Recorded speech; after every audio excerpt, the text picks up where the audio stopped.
day.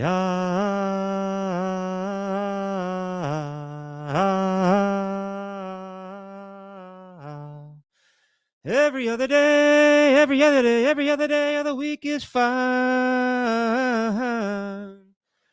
What's going on, Samboner Nation?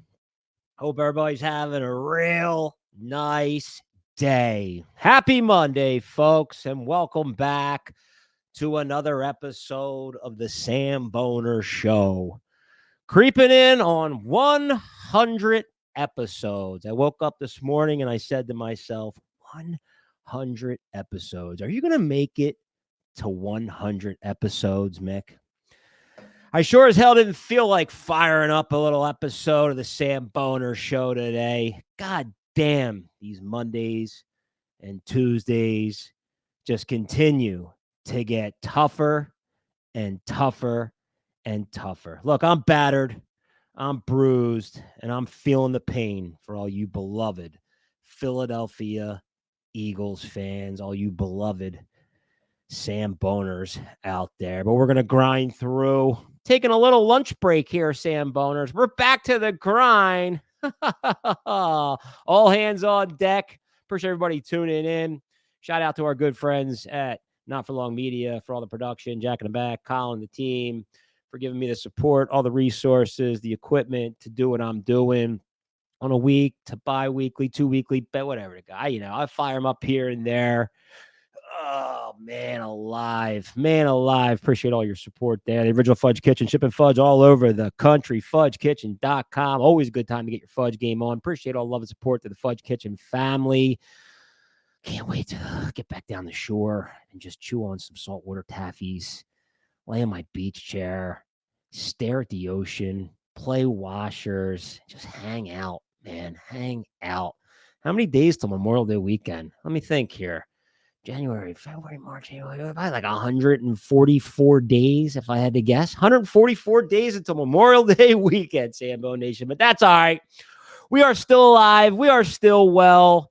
We are in the playoffs, Sambo Nation. Your Philadelphia Eagles happen to be still alive, and they will be playing the Tampa Bay Buccaneers in Tampa Bay on Monday Night Football. 8 o'clock, prime time. Look, I know this sucks. It really does. Look, I'm a homer, right? I'm a homer, right? We stink. We absolutely stink. We have nothing. No heart, no chemistry. I don't know what to believe anymore. I don't know anything about this team inside the locker room, on the sidelines, on the field. It is the most unpredictable collapse in the history of Philadelphia sports. But who am I to say, right? I'm just another guy behind another microphone doing another podcast here in the Philadelphia market. But you know what? Somebody's got to do it, Sambo Nation. So appreciate all the love and support. We're just going to keep on grinding, and we're going to continue to keep watching this goddamn god-awful football team week in, week out, bring absolutely nothing to the table.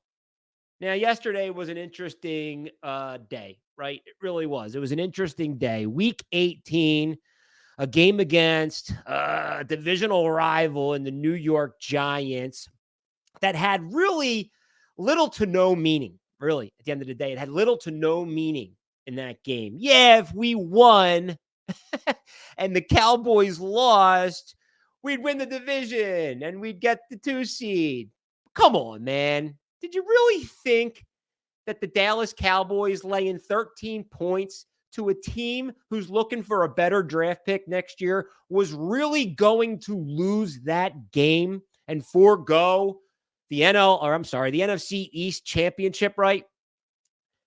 Dude, there was no prayer that the Cowboys lost that game. So that said, do you look at the Eagles situation? Do you say 2 things? One,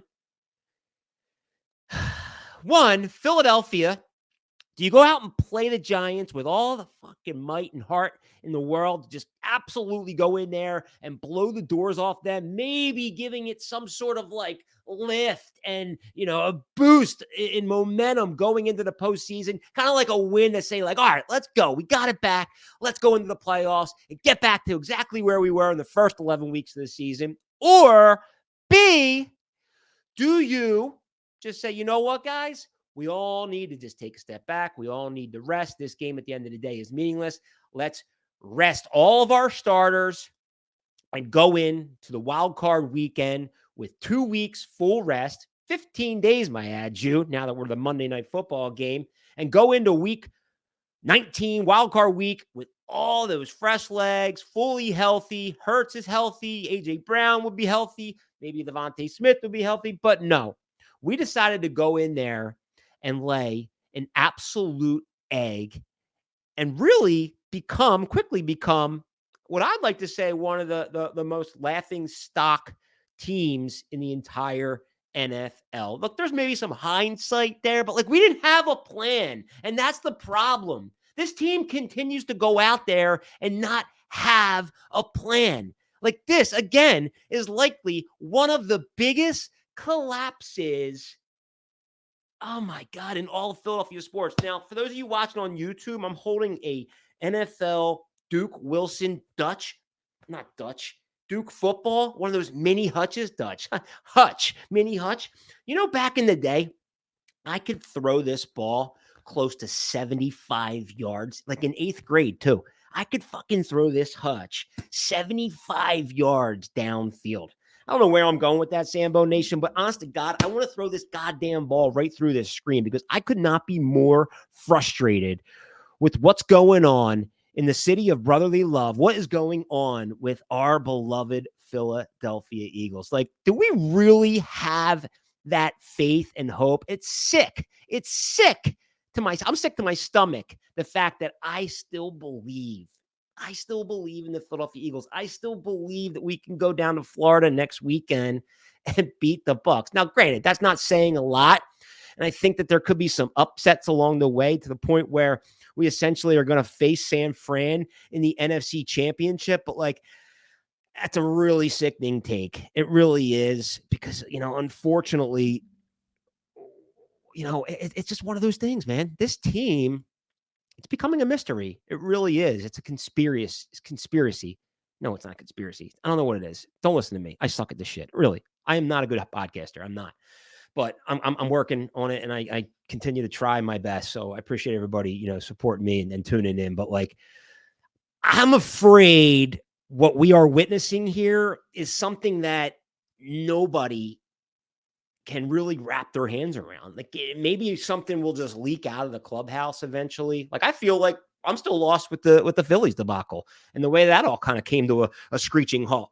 And unfortunately, we have not really got answers there. But at the same time, like, what's going on here? Okay. So is it, there's a couple things that stand out for me. Like I'm going to kind of put Nick Sirianni on the hot seat here.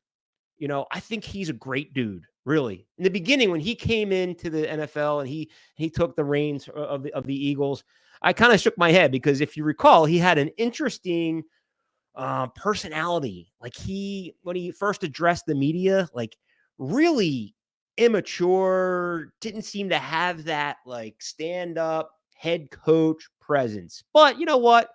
It's not easy getting in front of a microphone. It's not easy getting in front of cameras. It's not easy putting yourself on TV and talking to the public media like that. But at the end of the day, you're a head coach of an NFL football team. You'd think you have that, right?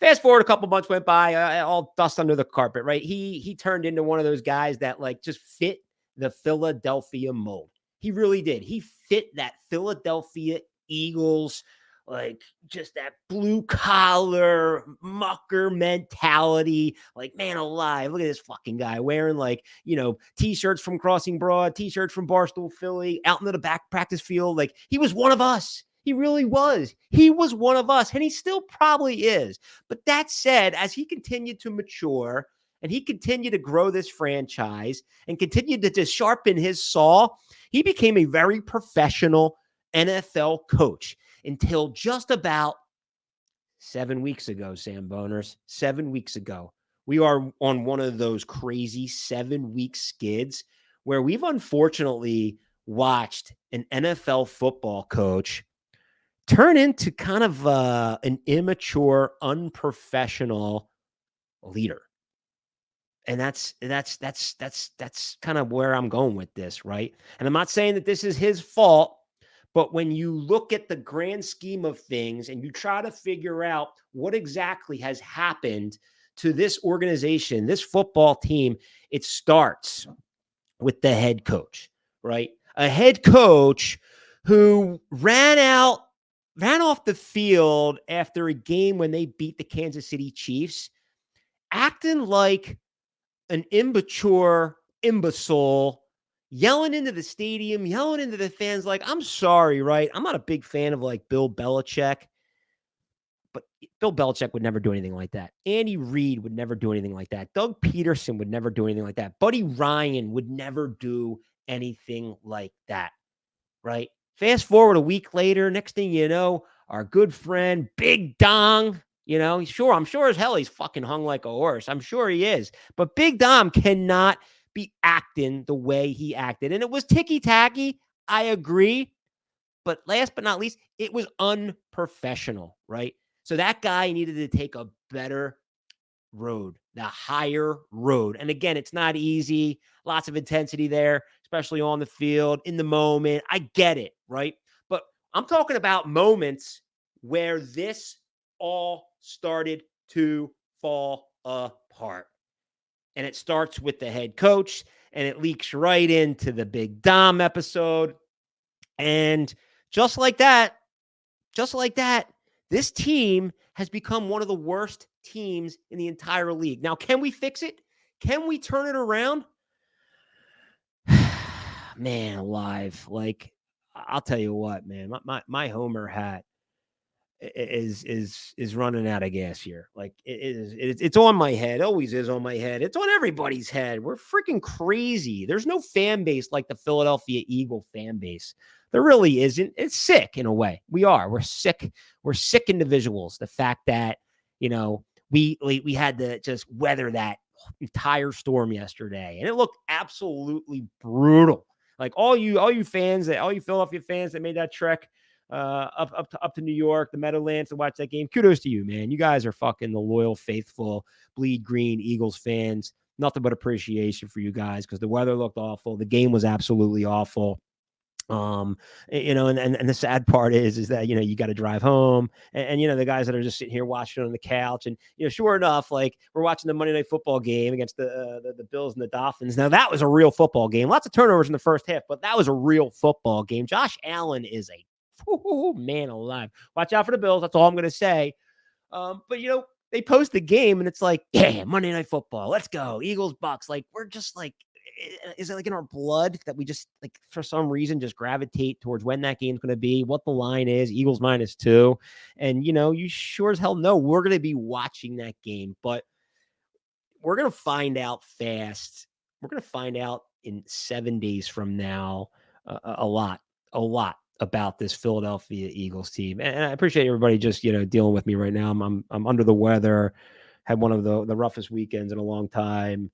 That's kind of let down in my chest, but we're going to vent. We're going to get it off our chest. And I can't thank you guys enough for all the love and support as always. But at the same time, we are going to find out a lot on Monday night what this team is all about. We're going to find a lot on Monday night what this coach is all about, this coaching staff is all about. Oh man, like, if we lose this game on Monday night, you're going to look like it's going to be a firestorm. It really is. It really is going to look like a firestorm. I'm not even sure, if we win on Monday night and then lose the following week, like Nick Sirianni has a job here because his unprofessionalism and the way he even addressed the media yesterday. I love the guy. I think he's cool. I would love to, hang out with him, have a beer with him, have him on this podcast. But like from an NFL leadership, head coaching standpoint, that's either here nor there. So buckle up, Sambo Nation. Happy wild card week. Happy dry January. How's dry January working out for everybody? I'm not a big fan of that dry January shit, right? I told you, like, you got to work in moderation. Yeah, you got to scale back. I mean, you look back on the beginning of November and all throughout December, It was ugly. It really was, but it was the holidays, right? Ring in the new year, ring in the Thanksgiving, the Christmas. Like it just doesn't stop week in, week out. We're gorging ourselves with sandwiches and turkeys and hams and roast beefs and steak and beers and martinis, espresso martinis, all aboard the espresso martini train. But no, it's gotta stop, right? But the fact that like people go cold turkey, like the whole dry January. Like, I don't think that's the right approach. I don't think that's like the whole what do you call it? The intermittent fasting. Like, oh, I'm gonna eat 5 cheesesteaks in 1 week, and the next week I'm not gonna eat anything. Like, what are you crazy? You gotta just like slowly, progressively kind of lay off what you were doing in the last 2 months. So I've laid off, right? I'm going to look back. The dry January report here from Samboner Mick. I've had a total of 3 beers and a couple glasses of whiskey, thanks to my good friend, Mr. Brian Greasover, a.k.a. B-Sides. The Samboners house band dropped off a nice little bottle of Michter's, American whiskey, Michter's. So, Saturday night, I dialed one up. I dialed one up to the old grandpa's cough medicine. Wasn't feeling good and nothing was working. I'm like, you know what? Let's have a glass of whiskey. And it didn't kill me. It didn't hurt me. Honestly, I woke up the next day. I felt the same. I just felt like shit. But I'm thinking, sometimes maybe like a nice little glass of whiskey can just kind of knock it out, right? It is alcohol after all. But a nice couple glasses of whiskey. Nothing on Sunday. And I don't plan to do much this week, Sambo Nation. So, yeah, I'm going to, kind of, take it a little slow, right? So it's not going to be fully dry. Maybe after football, we wind down for 3 or 4 weeks. But for all you people out there, just cold turkey going dry January, I don't believe in that. I really don't. I don't believe in that. So much for that freaking snowstorm over the weekend. Like these kids, man, they need a snowstorm, at least like 6 or 7 inches, dude. I can't remember the last time I was building, snow castles and just like going outside and doing, snow angels with the kids. There's nothing like a nice little snowstorm. You saw my crazy ass Sam boning down the sledding hill. That was from like a couple of years ago. All in good fun here, Sam Boners. You know what we're doing here. But we are in high gear. It is wing month.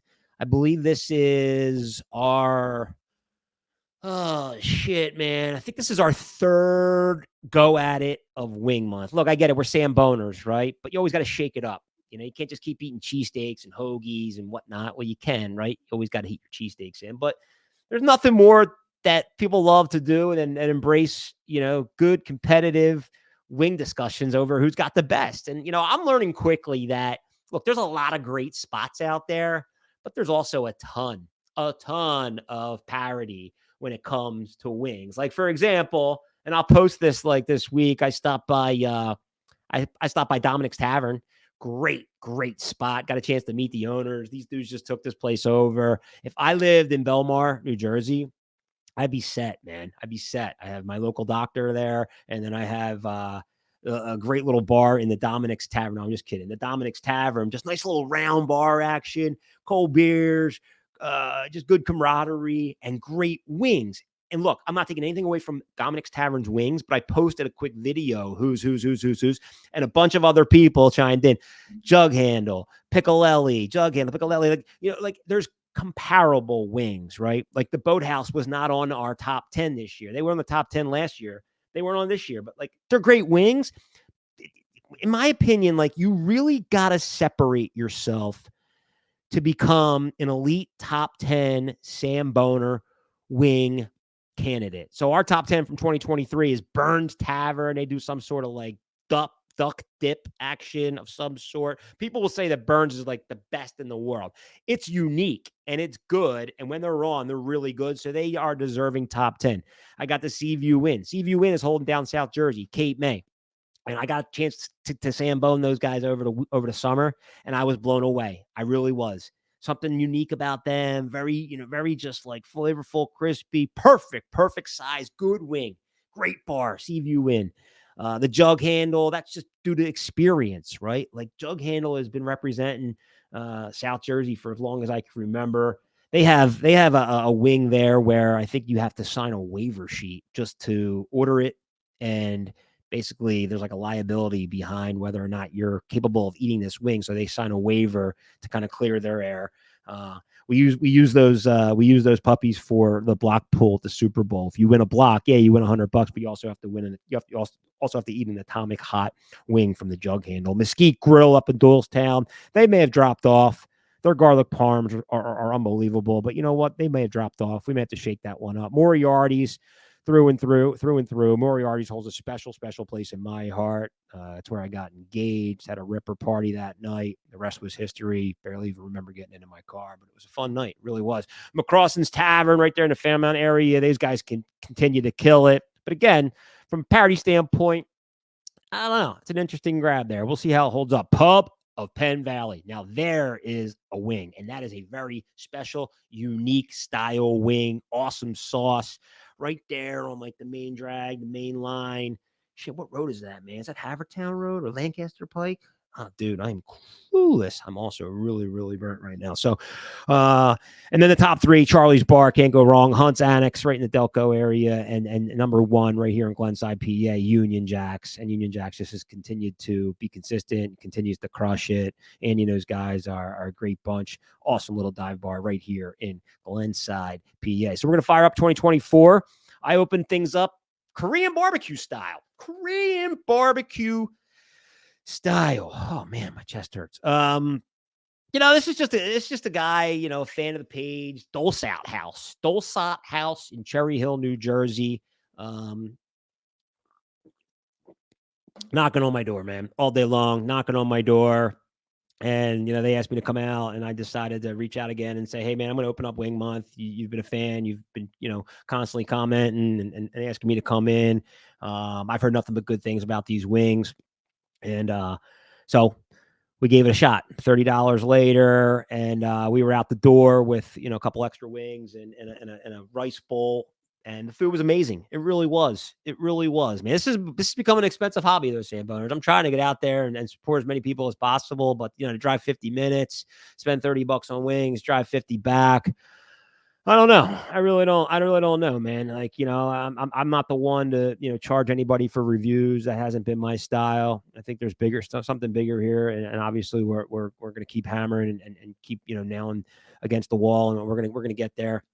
But that said, we're still going to go out there and grind and quest for the best wings. And, the Korean barbecue they were good. I gave them like a really good score. Like I'm reflecting on the Dulcet, like I said 9.4. I get like, I don't know. It's hard. When I get behind the camera and I start doing those Samboner reviews, I get like real excited, and I just want to spread good love and good vibes to, not only the place, but Samboner Nation. And then like at the end of the day, like they weren't 9.4. They were, God, they were like 8.7, but they were not like, it's like more like, it's the weirdest thing. They were like wings, but they were like fried chicken. So it was like fried chicken in the size of a wing. Am I talking about wings too much? You guys have left. This is so stupid. Why did I keep talking about wings? You guys have obviously fallen off. If anybody's still listening, I apologize. Let me get through the wing topic here. But, I think there's something to be said about Korean style versus just, I guess, buffalo style. And then you have like the boneless wing. And I talked about this in the review. Like, anybody out there that is serving wings and on the menu, right, boneless wings, you are essentially like, that's false advertisement. There's no such thing as a boneless wing. There really isn't, unless you're going to actually pull the meat from the wing and deep fry that meat. Maybe that would be a boneless wing. But at the end of the day, it's a chicken tender or a chicken nugget. So I don't know if Dulcet House falls into the top 10 category. Unbelievable place, unbelievable staff. Recommend it to anybody if you're over there. Great food, like nice hot warm tea. Oh yeah, you just absolutely gotta love it. Absolutely gotta love it. Let's take a dive into the NFL wildcard weekend real quick, and then we'll end it on some just more personal notes. It's been one hell of a year, and you just gotta love like some of these teams that have made their way into the postseason, the Cleveland Browns, the Detroit Lions, the Miami Dolphins. Like, dude, that's what it's all about. Like, I grew up a Dolphins fan and I grew up a Browns fan. The AKA the Jobs. You gotta love the Cleveland Jobs, and they're gonna kick Wild Card Weekend off against the Houston Texans. Looks like the game is in Houston, but Cleveland is favored -2.5. Like CJ Stroud, Joe Flacco. Dude, CJ Stroud is an absolute stud. Man, that game is a toss-up for me. I am pulling for the Browns. Like they always have that kind of like that underdog, dog pound mentality. So we're gonna root for the Browns there. And then look at this shit, man. The 8 o'clock game on Saturday is the Dolphins and the Chiefs. Oh, Tyreek Hill makes his way back to Arrowhead Stadium. Kansas City is laying the points, -3.5. The Dolphins did not look good last night. Tua looked careless. Like, I don't know, man. Like, I would have been all over that game. And then, the rematch was right there for Miami to play Buffalo again at home. But nope, that wasn't the case. Buffalo came out on top and sent Miami packing and Tyreek Hill packing back to his hometown, Kansas City, Arrowhead, the 8 o'clock game. I'm going to go Dolphins plus the points there. I'll throw those in there. And then on Sunday, you got the Buffalo Bills versus the Pittsburgh Steelers. Buffalo is -10. Whoo, holy shit. Buffalo is the hottest team in the entire NFL. And maybe not like playing the hottest at all times, but I think they're very well coached. And I think Josh Allen has quickly become like the new John Elway of the NFL. Like this guy is just the ultimate warrior, ultimate competitor, the ultimate Sam Boner. And I think that he's going to make a serious run here in the postseason. The second game on Sunday is the Packers and the Cowboys. Can the Packers beat the Cowboys? I don't know about that.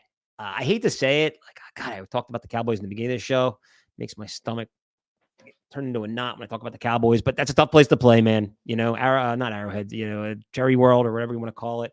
Dallas -7.5 against the Packers. That's going to be a tough feat for the Packers.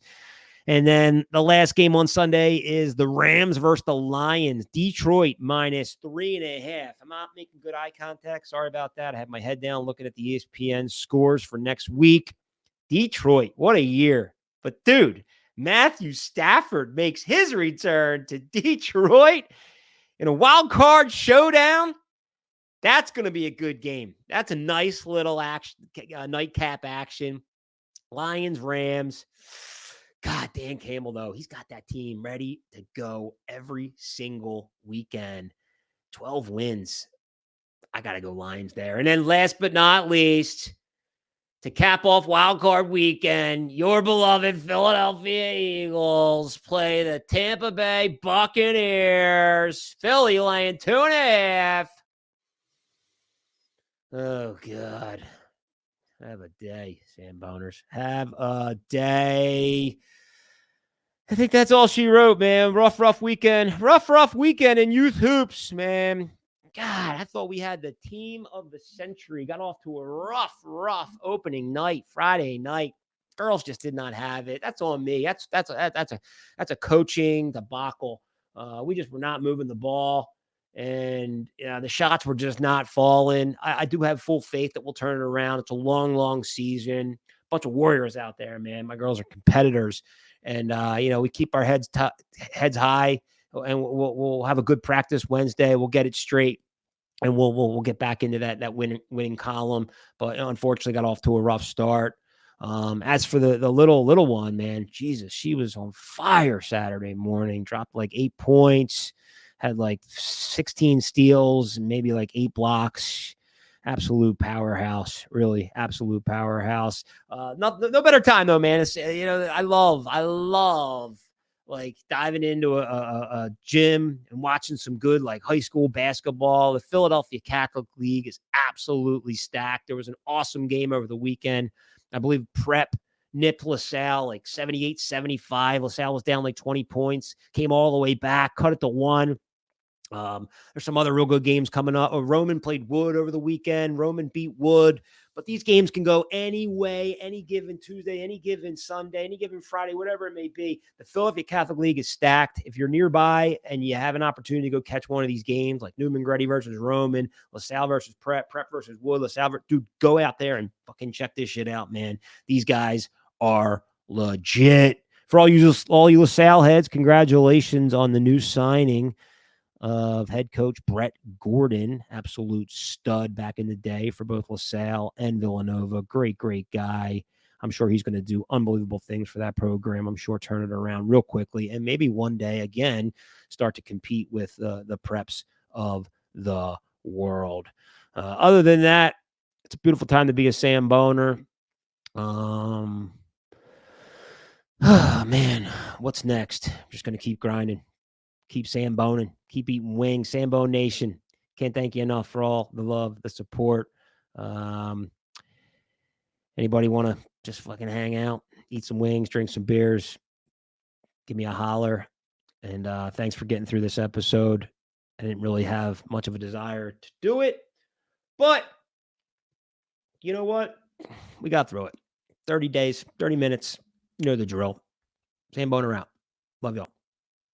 Pop that Sambone, and baby, it's on.